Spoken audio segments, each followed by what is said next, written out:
હું એમનો વાંક નથી કાઢતી, પણ જ્યારે મેં આ બાળક મારા હાથમાં લીધું ત્યારે મને ખબર પડી કે પીડાની પરાકાષ્ઠાએ પહોંચીને જે સુખ છે તે માં બનવું, જે હજુ ભીતર છે અને એની હયાતી અખંડ રાખવાની ધૂન એટલે માં બનવું. માફ કરજો મોટા ભાઈ, ગોવિંદ તમારો જ ભત્રીજો છે. એને વહાલ કરવાનો અને રમાડવાનો હક પહેલા તમારો છે. પણ અમે એ ઘરમાં હવે ક્યારેય પગ નહીં મૂકીએ.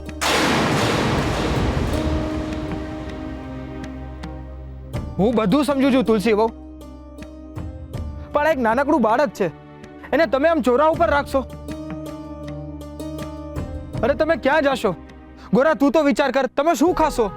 ગોવિંદનો જન્મ હરિની કૃપાથી થયો છે. એને જો જન્મ આપ્યો છે ને તો આશરો એ જ આપશે. આ પૃથ્વી પર હંધો એની નિયતિ મુજબ થાય છે. જો હરિયાને જન્મ આપી શકે તો જમવાનું એ આપશે ને જમીને એ જ આપશે.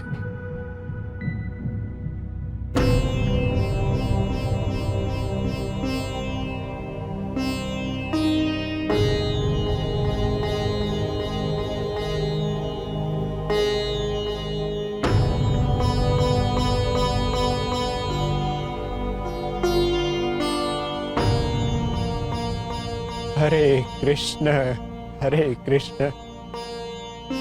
બેટા, જીવનમાં ક્યારેય મન અશાંત થઈ જાય ને તો હરિનું નામ લેજે.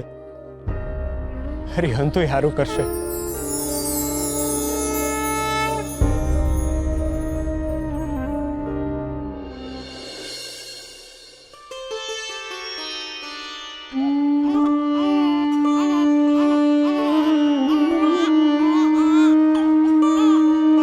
તુલસી, હા ગોવિંદને શું થયું છે? કેમ આટલું બધું રડે છે? એને ભૂખ લાગી છે અને ધાવણ પણ નથી આવતું. હે?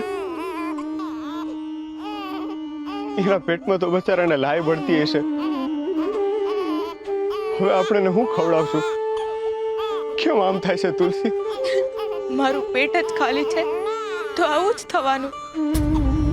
પેટમાં પાણી નથી તો ધાવણ ક્યાંથી બનશે? જાનો રહી જા ગોવિંદ, જાનો રહી જા.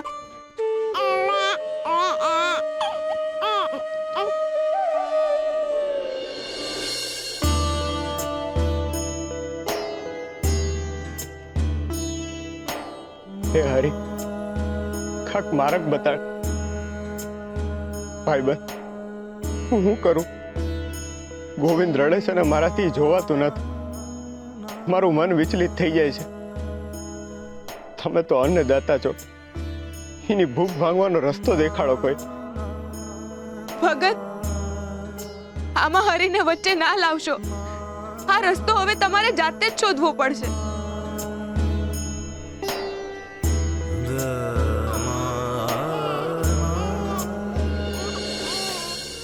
હું કરું તુલસી? મને તો માટલા ઘડતા નથી આવડતું. ખાલી માટી ખૂંદતા જ આવડે છે.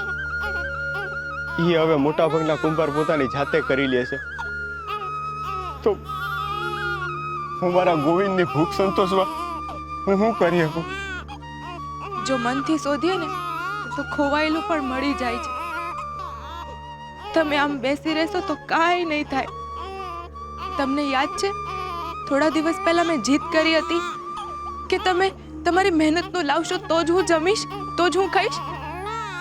અને તમે બીજા દિવસે કામ શોધવા પણ ગયા હતા અને ખરેખર તમને કામ મળી પણ ગયું હતું.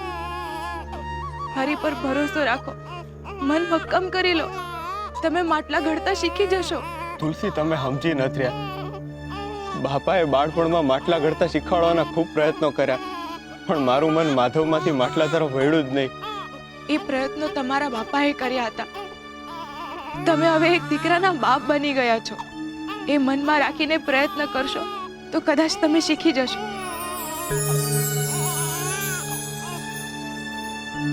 હું માટલા ઘડતા કઈ રીતે શીખીશ?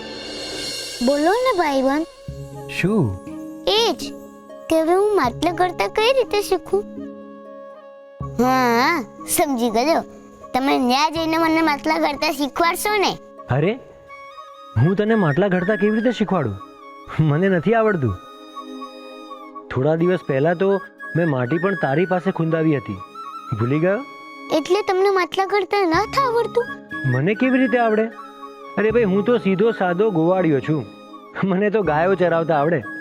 હું કુંભાર નથી. મેં તે દિવસે ગણપતિ દાદાને નવડાયા હતા. તે દિવસે તમે ગણપતિ દાદાની નવી મૂર્તિ ઘડી હતી ને? તમે મને પકડી પાડ્યો હો. બસ તો ઉપર ચડી ગયો. તમે એવી જ રીતે મને નીચે જઈને માટલા ઘડતા શીખવાડો એટલે હું હંધાય હતું માટલા ઘડી શકું. પરિવર્તન. જીવન સ્થિર છે પરંતુ સ્થૂળ નથી. જીવનના પાયામાં ગતિ રહેલી છે. એ સતત વહેતું રહે છે, ક્યાંય અટક્યા વગર. એક બાળકનો જન્મ એના માતા પિતાના સંબંધનું પરિવર્તન છે. પછી ધીમે ધીમે એ બાળક સંસારની ક્રિયાઓ શીખે છે અને તરુણ બને છે.